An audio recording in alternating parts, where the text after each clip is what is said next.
Yeah. It's your boy Mark Scott, aka Caramel Poppy, and this is Caramel Poppy Gaming. Hold up. Now, this ain't news. I don't know. I'm just really in tune with like everything that's going on with the gaming world. I just like when companies start thinking of new, innovative ways on how to bring video games to life. Ever since I was younger, I used to see games like Grand Theft Auto, and I remember playing Jet Li, Rise to Honor, and the PlayStation One games, and just the old Star Wars Battlefront games. Like, to me, those graphics were amazing at the time period.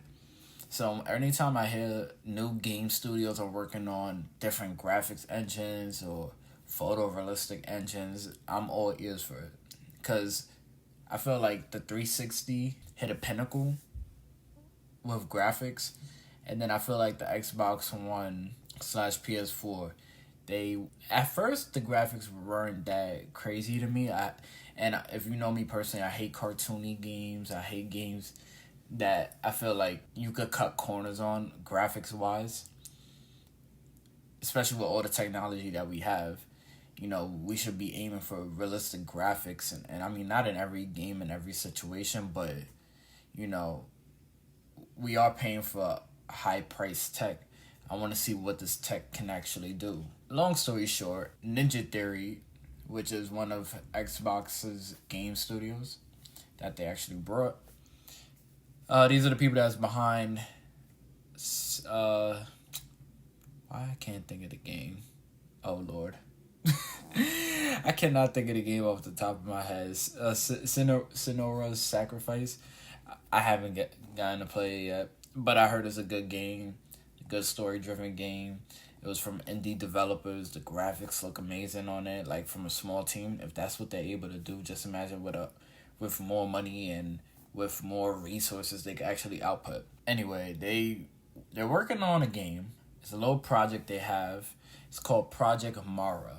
Now, I'm not sure if this is gonna turn into a full-blown horror game, but they're saying that it's a horror game that they're using, I guess, a Tesla engine that they have, or,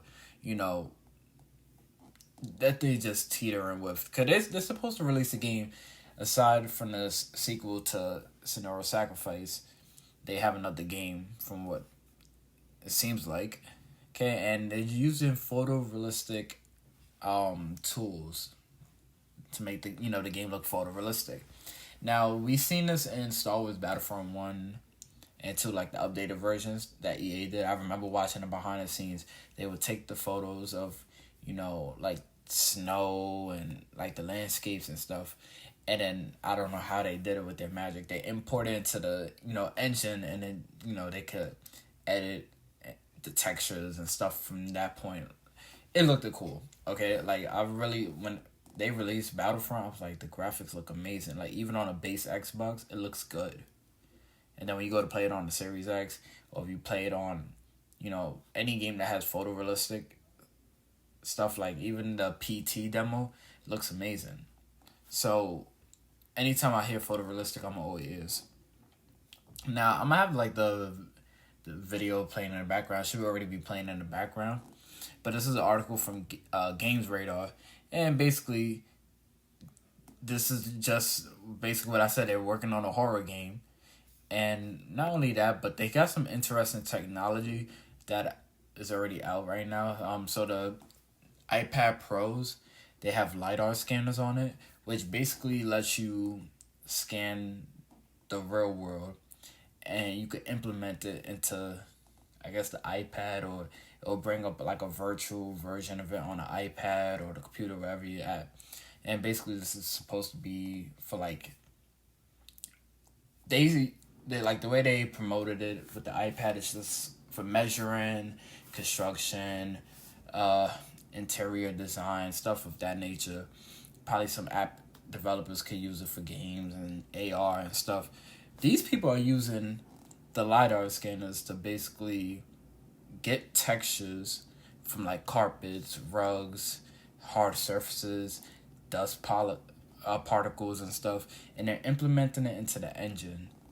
and stuff. And like there's even parts where they show off a sink, and they show off like the floor, and it's crazy because they showed the side by side comparison of the actual floor, the actual sink, and then they show the in game engine of the sink, and I'm like, wow.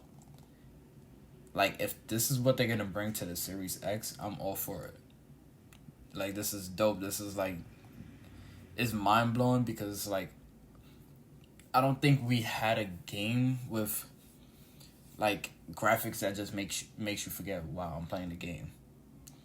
And it's I don't even know how to explain that. This is not even news really, but I just found it interesting, and I noticed not a lot of people's talking about it, and I'm like, this is like moving in the right direction for next gen.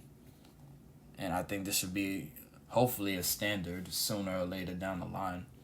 But it's just, I don't even know how to explain it, because just watching the video right now, how I'm looking at it, it's like, wow, they actually turned this game, or they turned the real world. Like they went around with a camera, and I guess they had a team, and they scanned the room, and they basically replicated everything that was recorded into the video game engine. And it looks similar, like from light and the reflections to the marble floors to the, like, even the measurements of the room look accurate. Like I can't wait to see what game that they're actually producing, or what horror game that's gonna come out. Like I don't like horror games, but I would sit here and play this shit. I ain't gonna hold you. This Project Mara. When you guys get a chance, make sure you search it up, check it out. It's from Ninja Theory. It's definitely dope. Good team. They're real talented, and you can tell they're passionate about it. I don't think they would slack on something like this. Like the technology just looks really different. I can't wait to see what the final piece of it looks. But that's all for today. Just a quick video. I wanted to update you guys because I seen the article and seen the video on YouTube from Ninja Theory's YouTube page and stuff. Definitely go check it out, man. Stay safe, all right? I'll catch you guys on the flip side. I'm out.